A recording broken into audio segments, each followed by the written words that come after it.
boxing, beats and rhymes. No one can do it better. Hey, Anthony Joshua, this video is for you.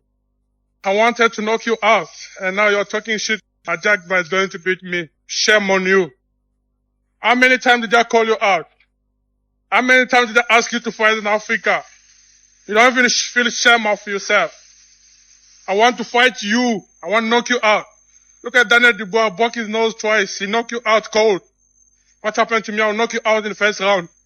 You're talking about Ajagba. Ajagba is a baby. Wait till you see how I'm going to knock him out. I'll invite you to be there. You're talking ish. I want to fight you. Stop talking nonsense.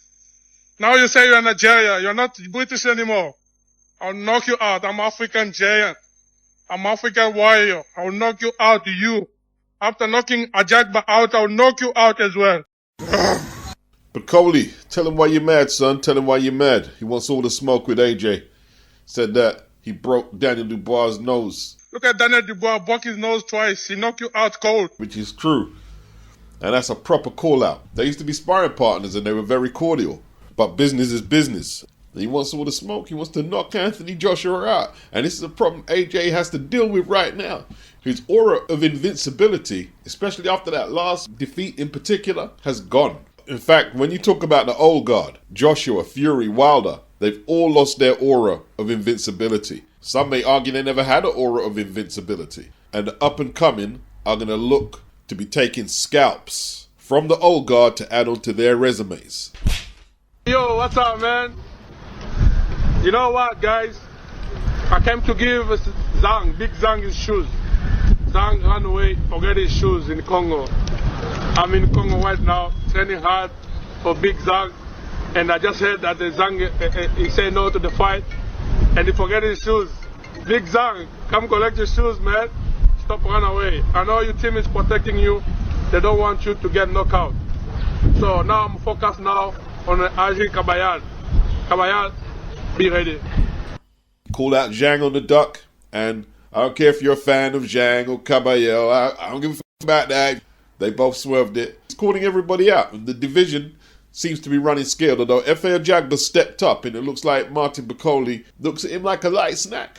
You know what I mean? He's not worried about it at all. But I think that's just Bakole. He's not so much overlooking. He just goes in there to fight. He don't care about, am I overlooking him? Is he overlooking me? He just goes in there to fight, man. Come forward and throw them big, huge counters, trying to walk you down. You know, he's not getting into people's looks or, yeah, I'm getting more of the split. He's just calling you out to fight, and he looks like he's enjoying himself. You know what I'm saying? I'm not going to call Bakole a boogeyman because too many people overuse that term these days. But he's entertaining in the ring. He's becoming very entertaining outside of it too.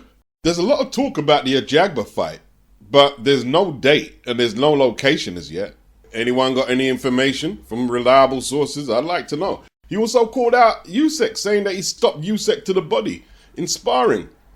I would like to see that fight. I'm not saying Usyk needs to fight Bakole right now. I'm saying stylistically, I would like to see that one play out. Because whereas the likes of Fury, AJ, and Dubois to a certain degree weren't able to punch with Usyk, it will be interesting to see how Bakole differs from them punching with Usyk. Because that's one of the biggest obstacles in the Usyk challenge so far. Derek Chisora did probably better than Tyson Fury and AJ and Dubois did punching with Usyk.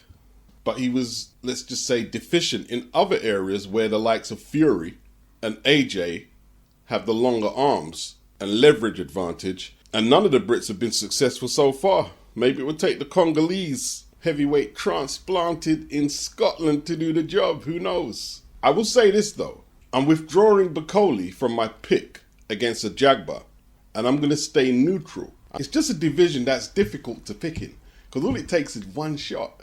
Ajagba has ability. I do think he lost his last fight to Guido Vianello. I thought he lost that fight. But he does have ability and he scored a few knockouts. 14 out of 20 wins, 1 loss. I'm just going to be a neutral observer. That's what I'm going to be. If the fight happens. And what's Ajagba's reach? It was listed at 85 at one stage, or maybe even longer. It's around 85 inches. Styles make fights. But yeah, Bakole got pissed that AJ picked his fellow countryman over him. He got really pissed. And that grunt at the end of the rant was superb. I've noticed the pattern though. Bakole spoke about breaking Dubois' nose twice in sparring. He called out AJ, as he did in this video. He stopped Usyk to the body, according to him and Billy Nelson. The other top heavyweight he sparred a whole lot is Tyson Fury. But I've never heard him call Tyson Fury out for smoke. I have a feeling them sparring sessions didn't go too well. Styles make fights. Fury probably not walking onto a lot of Bakole's shots. Perhaps as much as even Usyk, who's beaten Fury twice. Fury got that 85-inch reach. You know who else has got an 85-inch reach? Bakole's next opponent. Boxing. Beats and rhymes. No one can do it better. What's going on here? Bud? I mean, is that his homeboy that he's dragging around by his hair? Basically mopping the floor with his dude by his braids. What's going on here? Play fighting? Or is it something more sinister at hand? The guy getting used as a mop, he's not enjoying it. He's not enjoying it. But I'm assuming Bud's homeboys, they're all laughing. So maybe it's just play fighting. I tell you what, I know why Bud wants to fight Canelo, man. You know what I mean? Bud's a bit crazy, innit? He's quiet, but he's a bit crazy. Bud's been shot in the head and he's still succeeding in life. He's not hiding away from it. He's not afraid of Canelo. And fear is a big factor in boxing. I hear a lot of people say boxers are not afraid of each other. It's just politics. Bullshit! 1, is Crawford ready for that fight? 2, how do you see that fight playing out? And 3, is this a reality? I've got to be honest, I'd be very surprised if that fight... I think His Excellency has been pushing that fight. It didn't seem like it was something that Canelo was really up for, to be honest. And like, when I've spoken to Canelo before about that fight, I think his feeling is, when I beat Crawford, everyone's going to say I've beaten a 154 pounder. At his age as well. I don't think he wants to be fighting guys that are just moving all the time, and he wants people that come to fight. And Crawford can't come to fight like that in that fight because he's at a massive, massive size disadvantage and he can't be standing in front of him. All right, let me just pick apart what Canelo's saying. A couple of points. Last year, when his mandatory came up, he said, right now, I can do whatever I want and I don't want to. And he's not someone that IBF, hey, you need to fight with this because who's skull? Now, his English is broken, but he's basically telling the IBF to screw you. And he's done the same thing with the Benavides fan base and a lot of boxing fans. Screw you, I'm not going to give you that fight. Not going to give you the Bud fight. I'm not going to do this. I'm not going to do that. Now, all of a sudden, he's worried about fighting Terence Crawford because the media and boxing fans are going to say, oh, you just beat a 154 pounder. Well, I thought he didn't care about what anyone had to say, and it was okay when he knocked out Amir Khan for the middleweight title and had a huge weight advantage over Amir Khan. But all of a sudden, he cares about what the fans and the media will say if he fights Bud. Okay. Khan's threshold of success at world title level was light welter. Bud's threshold, light middle. Bud's never been knocked out before, never been stopped. Khan had been stopped or knocked out twice before he fought Canelo and floored several times at domestic level and world level before he fought Canelo. And the whole thing that he's basing his opponent selection on size is laughable when he's fought guys like Rocky Fielding for titles or Liam Smith. No disrespect to Beefy or Liam Smith, but they're not elite, are they? He wasn't worried about what the media or the fans had to say when he put Kovalev on a rehydration clause. What about when he fought James Kirkland, who was out the ring for a year and a half, and everybody knew that James wasn't living the life? That was okay, though. You know what I mean? Taking on challenges like Avni Yildirim. What about that? Canelo fans are probably going to say that's a mandatory. Hold on, I thought he didn't abide by rules of mandatories and shit like that. Huh? Why didn't he tell the sanctioning body, I can't fight this guy? He's not qualified to fight me, if he's so principled. The second point, Canelo is 34 years of age and Bud Crawford is 37. So you're telling me he's worried about an opponent on 37-year-old legs running away from him? That's what he's worried about. How fast is Bud really going to be on his feet, adding on an extra 14 pounds at 37? Just saying.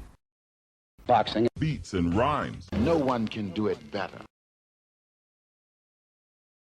Now this one here, I didn't know what to make of it. Is this some AI technology? Now this ain't, the Malcolm X or James Brown conk, as the FBA or African Americans refer to it.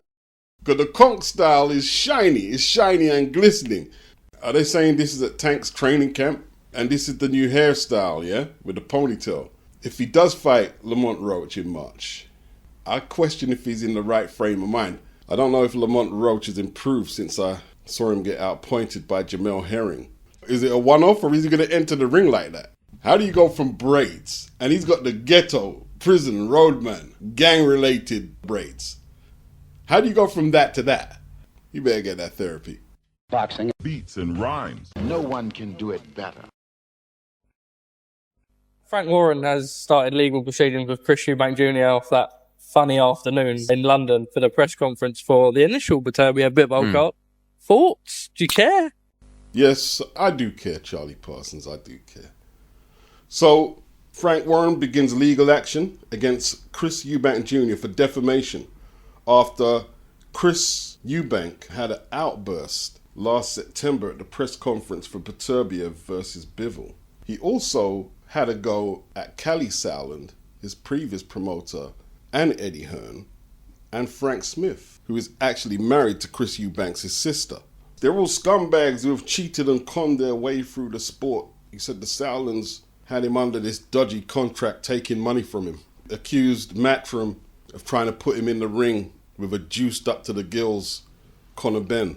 The defamation case is listed as media and communication defamation, libel and slander, according to Her Majesty's Courts and Tribunals e-filing service. Frank Warren filed the legal proceedings on December the 23rd.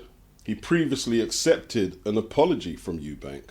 I hope we could all get on and make fights and hold hands and be all utopian. But he just said that to appease the money, the bag. Frank ain't about to fumble the bag, the Saudi bag. That's why he said all that. What cracked me up is when Frank had an interview shortly after Chris made the apology and retraction. And in the interview, the interviewer said, now the hostility between you and Chris is over. You can go on. And Frank said, it's not over. I'm still taking him to court. I should have known. Frank the Rit is Frank the Rit. That's how he does it. Eubanks' grievances go back a few years when he must have signed a contract to defend his British 160-pound title against Queensbury's Tommy Langford. He never went through the fight, hence Frank took him to court for a couple of $100,000. I'll tell you what, yeah, this lawsuit, I don't know how much it is, but if it's heavy duty, Chris might have to take that 50-50 with Conor Benn. He might have to take the 50-50 if that offer's still on the table. Boxing, Beats and rhymes. no one can do it better. Another heavyweight on the other end of the spectrum that there's been a lot of talk about, Vladimir Klitschko. You don't know how much of this to believe. Maybe you know more than me on this. Do you see him coming back to the ring, and do you want it to happen as well?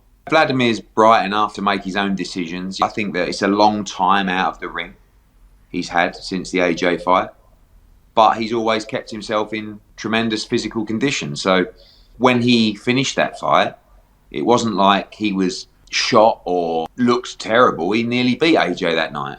So whatever decision he makes, I'm sure it'll be the right one for him.